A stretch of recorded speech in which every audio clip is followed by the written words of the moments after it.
Have you ever wondered how to keep your online audience watching as long as possible? Or have you ever wondered how to make the most out of the footage that you have? Well, thanks to the wonder of YouTube, I'm going to tell you these things and loads more.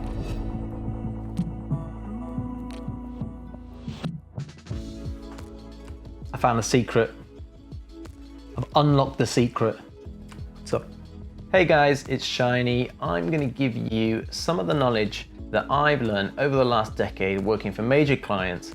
Now, I go even deeper into all of these points in my guide, which is available in the description. I'm going to break this down into 5 points, just so that it's easier to remember. Let's start with number 1. Number 1, start strong. We all know how short people's attention spans are. Microsoft did a survey and they found that it shrunk down from 10 seconds to 8 seconds. All that tells you is that you've got a short amount of time to grab your viewers' attention. How are you going to do that?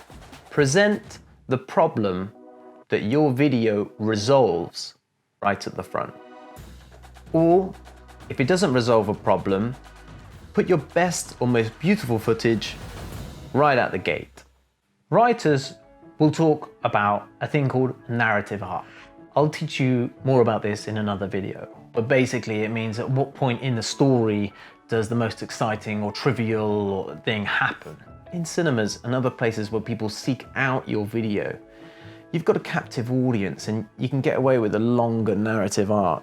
People will hold out with you until the end. Now, with online content, you don't really have that luxury. You need to set up right out of the bat exactly what it is that you are giving them, and then they can make the decision whether to stay with you for the ride.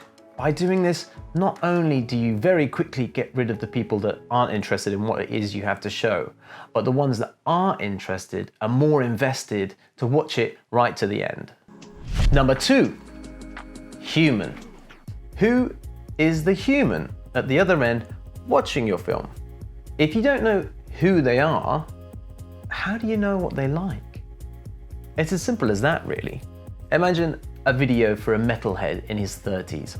He's going to want a completely different video to a cat lover in their teens. So many things that you probably think of subconsciously, but on a deeper level, you need to be conscious of exactly what it is your target enjoys, what they want to see and what they want to hear. From the music, the pace, the tone, the content, the context. If you are not completely mindful of your specific audience throughout the editing process, then your edit's going to become a bit loose and decision making will become a lot harder.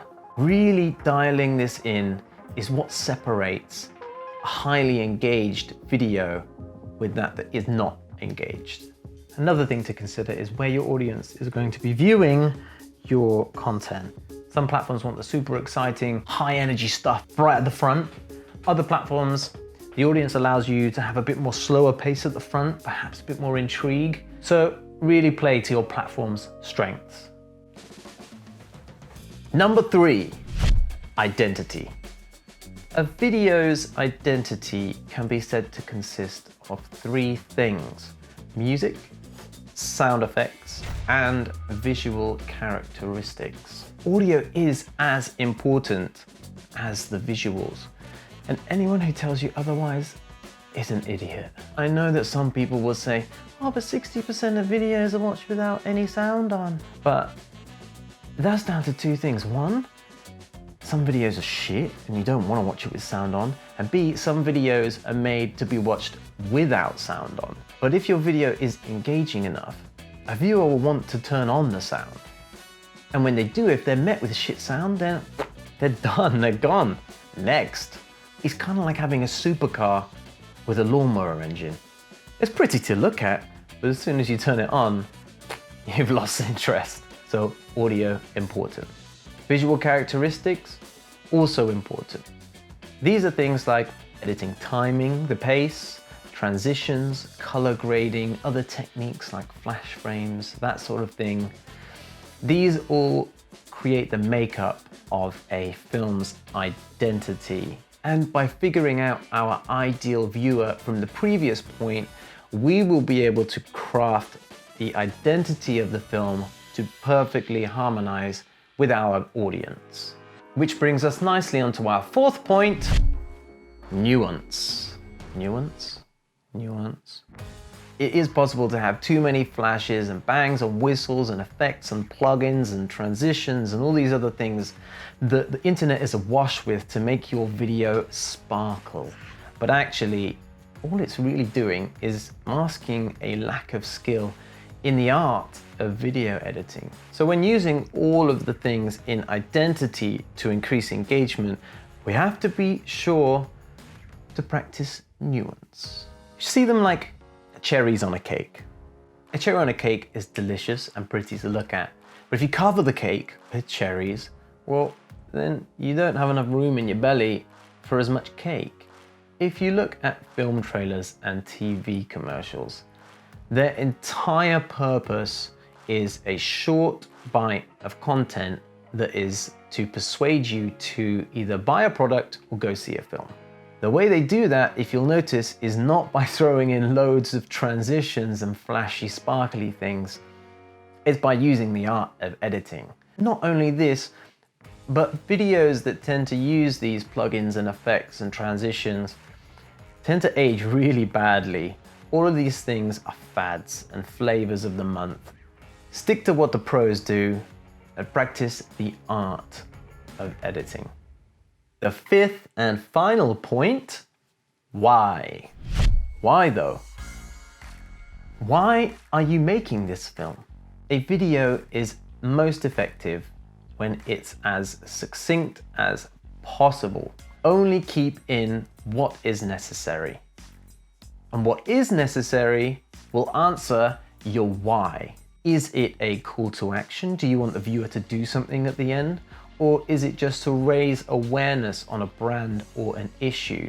This is important and it will help dictate every editing decision that you make. There is an editing term which says enter late and leave early. Now, if you've not heard of it, this basically means, for example, you're in a party setting in a film. You don't show the lead and the journey to the party, only keep in exactly what you need to get across the point that you are trying to say. I actually learned this the hard way. I was sat with a client and they just wanted to make it shorter and shorter and shorter. And it got to the point I said, I can't cut anything else out. This is as short as it can be. And he said, make it shorter. So I racked my brains and I pulled out all the things that I thought were maybe only mildly interesting. And it got to the end and it was actually better. And it was right. So practice the same thing. When you think it's short enough, try and make it shorter. So there you have it. Now I go even deeper into all of these points in my guide, which is available in the description. I'm also going to go deeper into all of these points in other videos. Now you notice all these things very conveniently form the acronym SHINY. Coincidence? No. Thank you so much, guys. Don't forget to like and subscribe and comment below to tell me what it is that you are struggling with the art of video editing. I'll be sure to read it and address it in the future. Thank you once again, and I'll see you soon. Cheers.